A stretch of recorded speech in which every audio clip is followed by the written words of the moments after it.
In February 1932, the United States Army had, by its own testing, already found the better rifle. 10 rounds instead of 8. A cartridge that tumbled through flesh and disabled a man instead of passing clean through him. Lighter, faster to shoulder, gentler in recoil. Soldiers who fired both in trials that had run for 3 straight years preferred it every time. It was not the rifle that armed the United States Army 6 years later. So here is the question this whole story has to answer. If the Army had already found the better rifle in 1932, why did millions of American soldiers go to war carrying a different one? Keep that question in your pocket. Every layer of this story moves you one step closer to the answer, and the answer is not the one you expect. That rifle was built by a man who never owned a workshop, never held a patent he profited from, never ran a company, and never once in 34 years of government service took a private paycheck for the invention that would define American infantry combat for a generation. Every week, we tell the stories of the engineers, the arsenals, and the decisions that built or replaced the world's most important firearms. Subscribe if that history matters to you. The story does not begin with a founder or a factory. It begins with a bobbin boy in a Connecticut textile mill and a newspaper reporter who, years later, couldn't quite figure out what to make of him. John Cantius Garand was born on the 1st of January 1888 in Saint Remy, Quebec, a farming town south of Montreal. His family crossed into the United States when he was a boy, settling in Jewett City, Connecticut, a mill town built around the textile trade the way other towns in this series were built around wool or rifles. Garand went to work in that mill at 12 years old, tending spinning frames as a bobbin boy. It was not an apprenticeship in any formal sense. It was a boy learning out of necessity what a machine required of the person who operated it, and what happened when a part wore past tolerance and nobody caught it in time. By his mid-teens, he had moved into forging, welding, steam engineering. Still self-taught, before he turned 18, he already held 2 patents, a telescopic screwjack and an automatic bobbin winding machine. No engineering degree, no family name in the arms trade, just a habit of looking at a machine and immediately seeing how it could be built better. In 1909, he took a job at Brown & Sharp in Providence, designing precision gauges. Gauge work is unforgiving in a specific way. A gauge does not measure approximately. It tells you without opinion whether a part is within tolerance or it is not. Garand spent years living inside that binary, and it shaped how he would later think about a rifle mechanism. A part either locked or it did not. There was no partial credit. In 1916, he turned to a problem that had nothing to do with textiles or gauges, a self-loading rifle. He submitted a machine gun design to the U.S. Navy in 1918. It never went into production, but it got him noticed, and it earned him an invitation to the Bureau of Standards in Washington. From there, in November 1919, he arrived at Springfield Armory in Massachusetts as a civilian government engineer. Here is the first hidden fact worth sitting with. Every rifle this series has covered before this one came out of a private company, a family dynasty, or an outsider who built his own workshop and sold his own patents. John Garand owned none of that.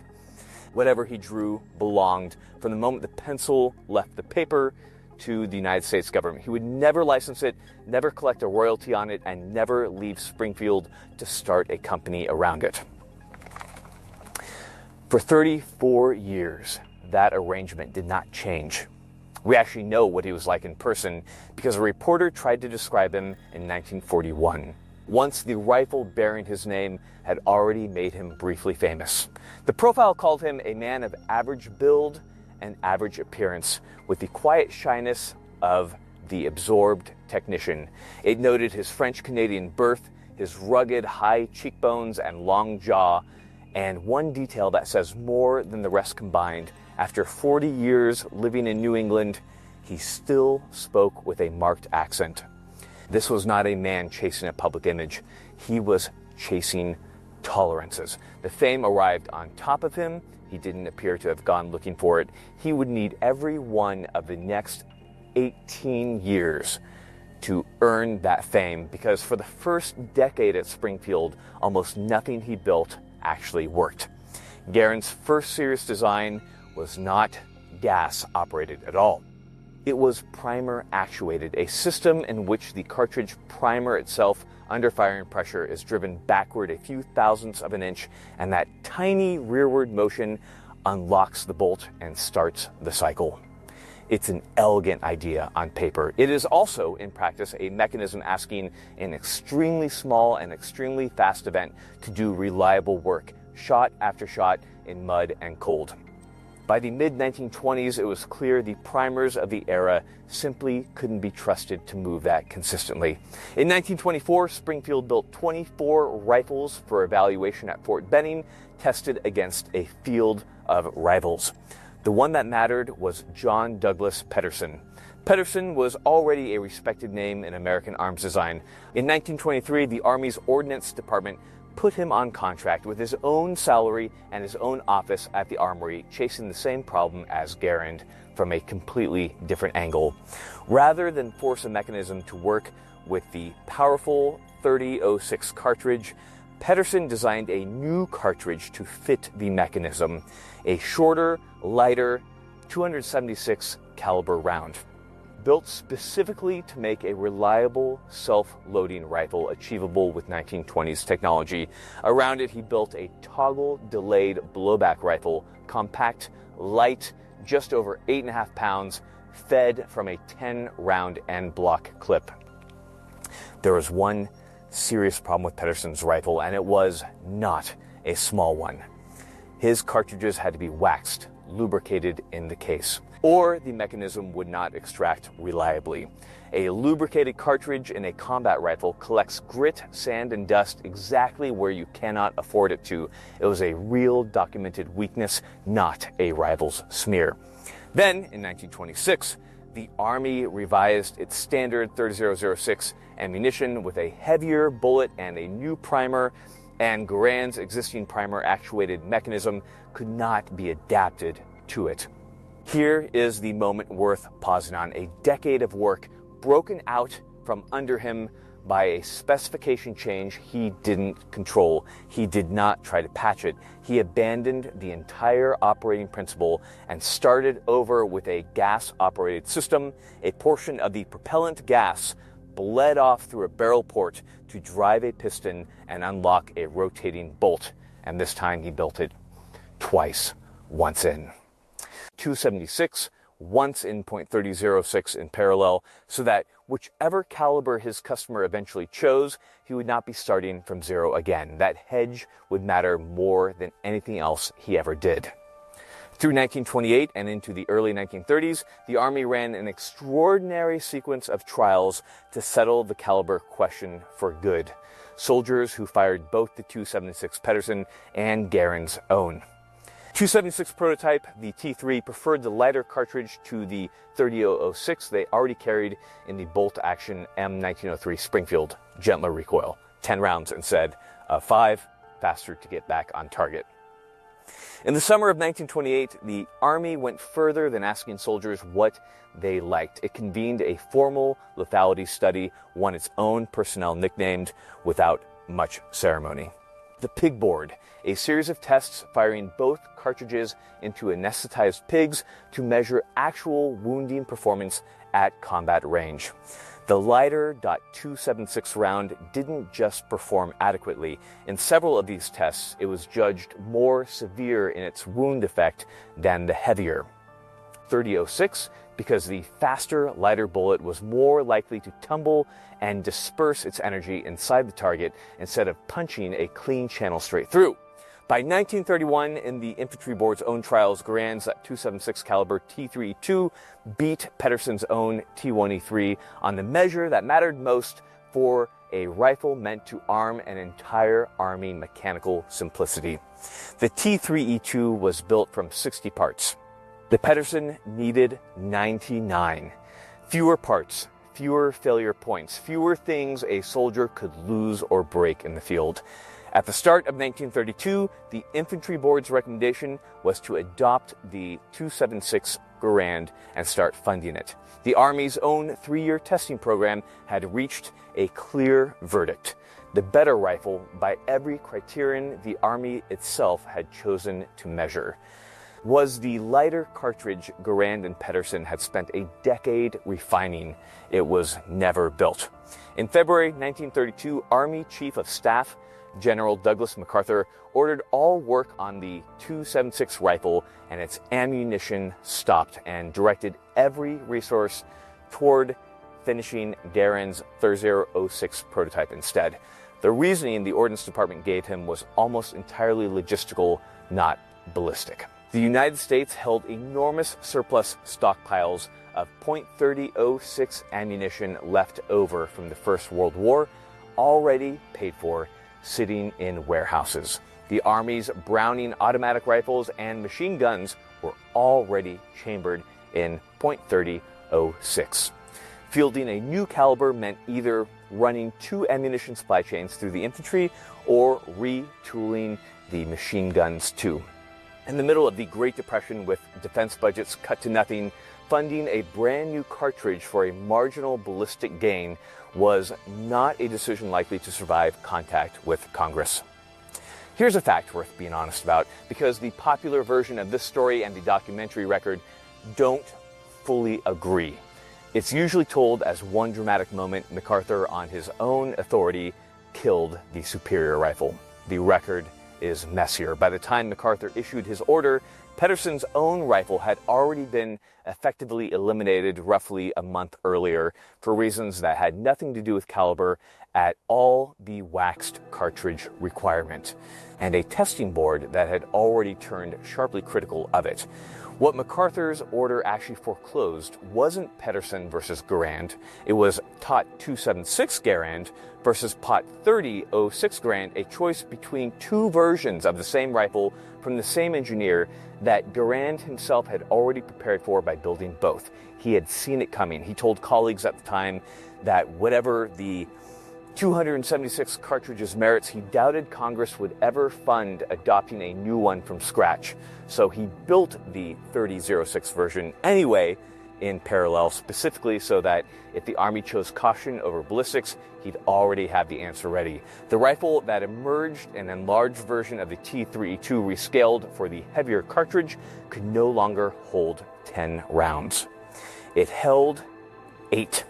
On the 3rd of August, 1933, it was designated the semi-automatic rifle caliber 30 M1. On the 9th of January 1936, it replaced the bolt-action M1903 Springfield as the U.S. Army's standard infantry rifle. The first production rifle was proof-fired, function-fired, and fired for accuracy on the 21st of July 1937. It had taken Garand 18 years to abandon mechanisms, and a rival's better idea to get there. And here, finally, is the answer to the question we started with. The Army didn't choose the M1 because it was the better rifle. It chose the M1 because it was the rifle the country could actually afford to build, supply, and feed ammunition to at the exact moment it had no money to spend on anything else. The perfect rifle lost. The rifle that could survive contact with the budget won. It would turn out, in the years that followed, that this was very nearly the same thing. Production at first was almost nothing. 10 rifles a day through the back half of 1937. When Germany invaded Poland in September 1939, American output had crept up to 100 a day, a number that would have taken years to arm a single-field army. A redesign in early 1940 replaced the original gas trap muzzle mechanism, which bled gas off at the muzzle itself, with a simpler gas port and cylinder further back along the barrel. Existing rifles were recalled and retrofitted. It's an odd echo. The bolt-action M1903 Springfield this rifle replaced had needed a nearly identical recall and rework decades earlier. Roughly 3 years into its own production run, even the flawless rifle had to be built twice before it was right.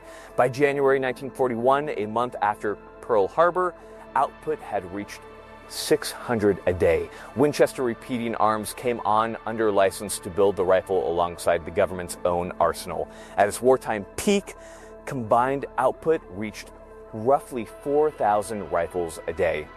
Unit cost, which had started near $200 per rifle when tooling was still crude, fell to roughly $26 by 1945 once the learning curve had been fully climbed.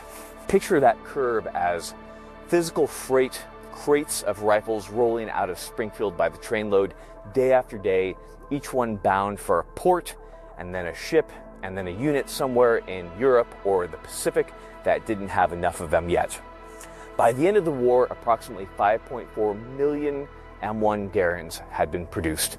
Every branch of the U.S. military carried it.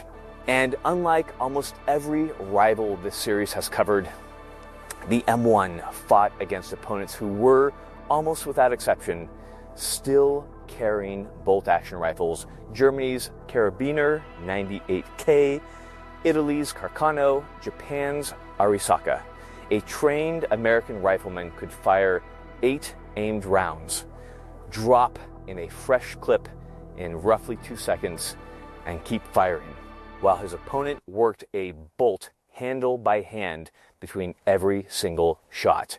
That asymmetry, repeated across millions of individual infantry engagements, is the real substance behind the line General George S. Patton is remembered for, calling it the greatest battle implement ever devised.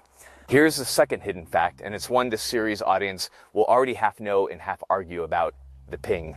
When the M1's 8-round end block clip fires its last round, the empty clip ejects with a distinctive metallic ring audible enough that it shows up in nearly every Wii film ever made.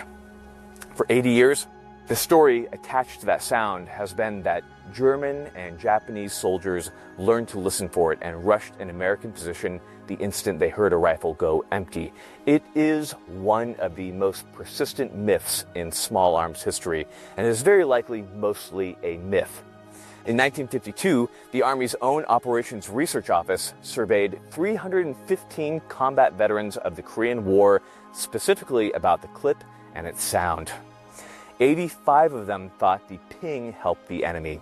187, well over half, said the opposite. The sound was actually valuable to the rifleman himself, a built-in signal telling him it was time to reload without having to check.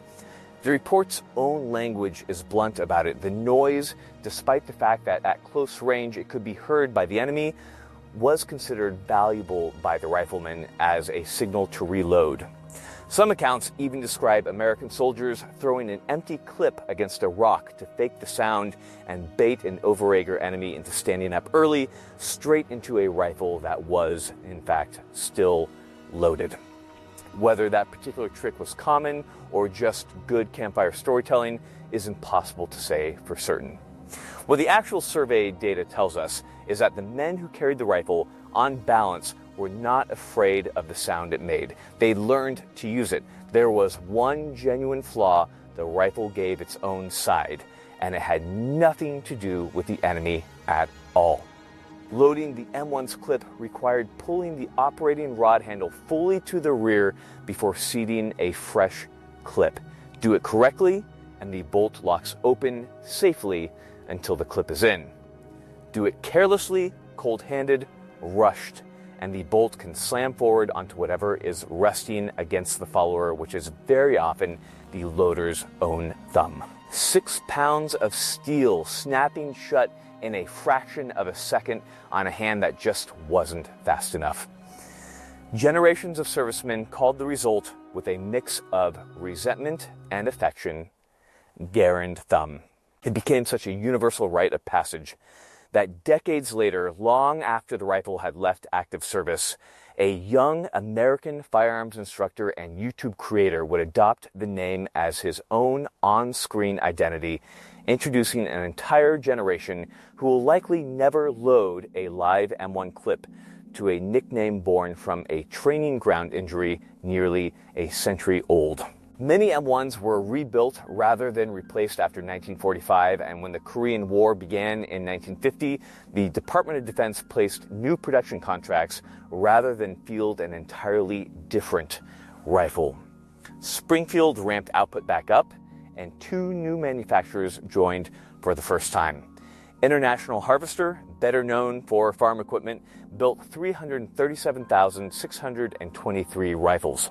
And Harrington and Richardson built a further batch alongside them. The M1 fought through the Pusan perimeter, the Incheon landing, and the brutal winter retreat from the Chosin Reservoir, performing by the record with the same reliability in sub-zero cold it had shown in the deserts of North Africa a decade before.